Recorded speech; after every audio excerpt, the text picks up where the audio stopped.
She was born on the edge of society, abandoned, beaten. By the time she was 11, she was trading her body just to survive. Her name was Aileen Wuornos, and she would become the most infamous female serial killer in American history. In the late 1980s, Aileen worked the highways of Florida, a roadside prostitute drifting from town to town. But inside her, rage had been building for years. She claimed they tried to hurt her, each one, that the men she killed had tried to rape her, and that she was only defending herself. Her first known victim was Richard Mallory, a businessman.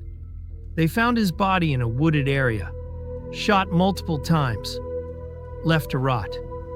Then came 5 more, all men, all found the same way, dumped near highways, bullet holes in their chests, their wallets missing.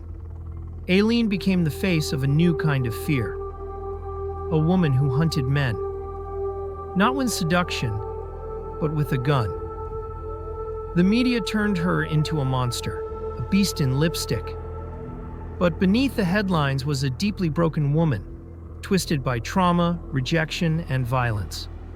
She was arrested in 1991, tried, convicted, sentenced to death. And on October 9, 2002, she was executed by lethal injection. She refused a last meal, and her final words were chilling. "I'll be back, like Independence Day, with Jesus." Was she a killer born of cruelty, or a victim who became what the world made her? Either way, Aileen Wuornos didn't just walk the highways of Florida. She haunted them.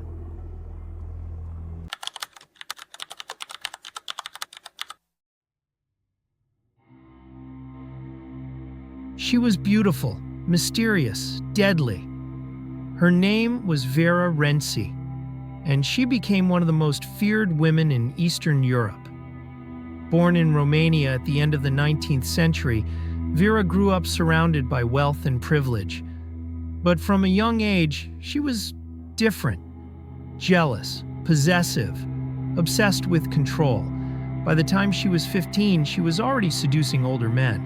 Her first husband was charming, successful, and soon dead. She claimed he had abandoned her, but in truth, she poisoned him with arsenic. Her second husband met the same fate. Another disappearance, another lie. Then came the lovers.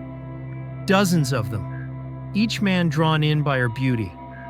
Each man never seen again. She would feed them wine, whisper sweet words, and then they would sleep forever. Rumors swirled, but nothing stuck. Until one day, a wife came searching for her missing husband. The police searched Vera's estate. In the dark, cold basement, they found a locked cellar.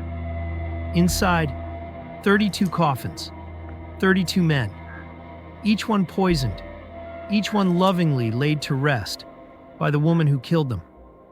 One of them was her own son. He had discovered the truth, and she silenced him too. When arrested, Vera showed no remorse. She confessed to all the murders. She claimed she killed for love, because she could not stand the thought of being left behind. She spent the rest of her life in prison and died alone in a psychiatric hospital. They called her the Black Widow of Romania, not for the number of men she lured, but for how she ended them, one by one, with a kiss and a glass of wine.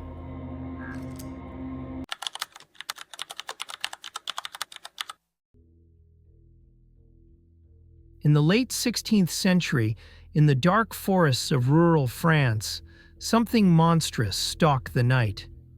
The year was 1573. The place, a small, isolated village called Dole, near the dense woods of Gévaudan, a region already steeped in legends of beasts and shadows. But this was no legend. This was real. Villagers began finding the bodies of children, torn apart, half-eaten. The scenes were too horrific to describe. Tiny limbs scattered, flesh stripped to the bone. Whatever was doing this wasn't just killing, it was feeding. Panic swept the countryside. Some whispered of wolves, others of something far worse. A loup-garou, a werewolf. The fear turned to desperation. Parents kept their children indoors. Men patrolled the forests with torches and pitchforks.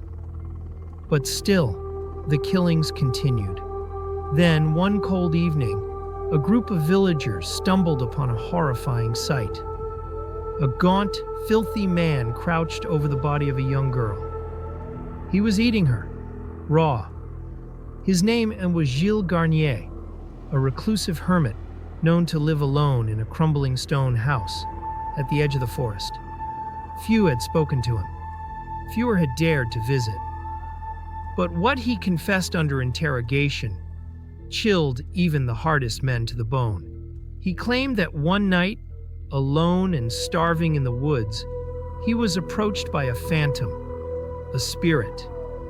It offered him an unguent, a magical salve that would allow him to transform into a wolf. With it, he could hunt freely and feed without consequence. He accepted.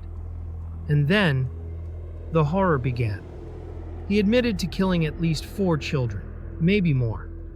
He described stalking them in the trees, feeling his body change, his hunger grow. He said he would tear them apart, devour their flesh, and sometimes take pieces home to his wife. Yes, his wife knew. She ate the meat too. During his trial, over 50 witnesses came forward. They claimed to have seen Garnier chasing children, lurking in the shadows, or disappearing into the forest on all fours. The court did not see a madman. They saw a monster.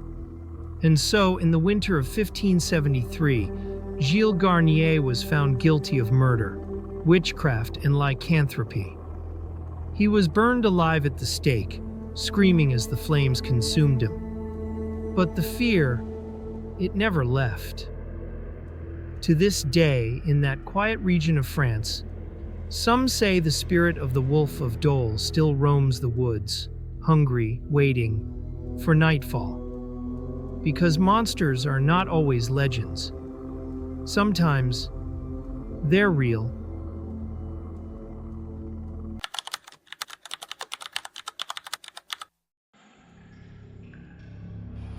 France, 1647.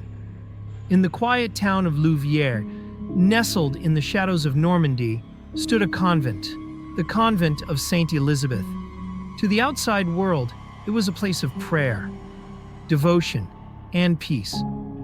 But behind its stone walls, something unholy festered. It began with whispers. A young nun, Madeleine Bavant, only 18, claimed she had been cursed. She spoke of visions, grotesque figures appearing at night, dark wings brushing her cheeks, voices chanting in tongues no human could understand. She accused a priest, Father David, of seducing her and initiating her into satanic rites. At first, no one believed her, but then other nuns began to convulse, scream, speak in voices not their own. They claimed Madeleine had led them in rituals, that she could fly, that she walked through locked doors, that she was married to the devil himself. The town was horrified. The church launched an investigation. What they found shook even the most devout.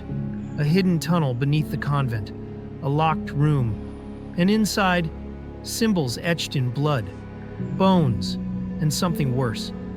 A human body, sealed inside the wall. The remains were mummified, female.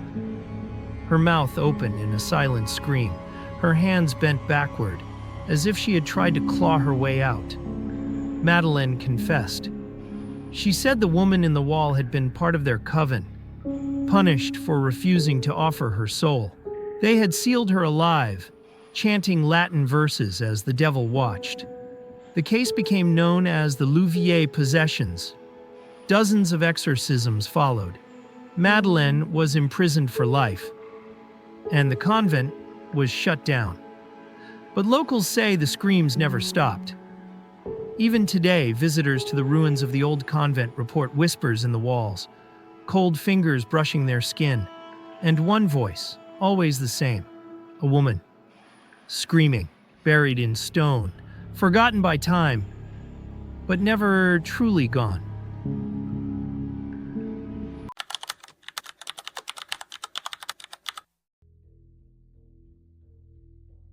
England, 1974.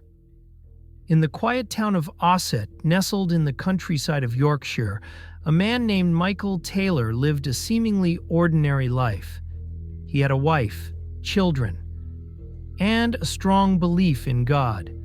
But what happened inside his local church would become one of the most terrifying cases of possession in modern history. It began with a prayer group. Michael and his wife Christine became involved with a small charismatic Christian fellowship. The group was led by a young woman named Marie Robinson, who claimed to have divine gifts, healing, prophecy, and the ability to cast out demons. Michael grew obsessed. He began spending long hours with Marie, praying, trembling, weeping. Christine became suspicious. One night during a group session, she confronted him, accused him of infidelity of the spirit. Michael snapped. He began screaming in tongues, shaking, his body contorted unnaturally. He struck Marie, shouting blasphemies. That night, the group declared Michael Taylor was possessed. The church arranged an exorcism at St. Thomas's Church in Barnsley. It lasted all night. 2 Anglican priests performed the rite.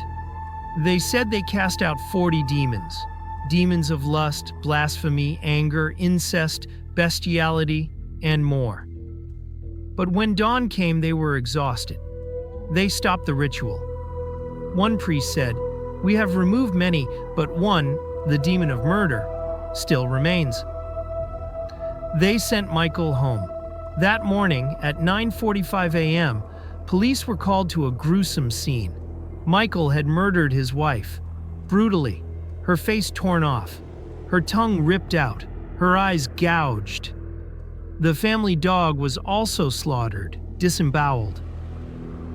When the police arrived, they found Michael wandering the streets, naked, soaked in blood, whispering that he was free, finally free. At trial, Michael pleaded insanity. He was institutionalized for only 4 years. To this day, he lives under a changed identity. But some say the exorcism never worked, that what remained inside him was never truly cast out. And if you walk near the old church in Barnsley, you might still hear whispers, a voice, not quite human. The last demon never left.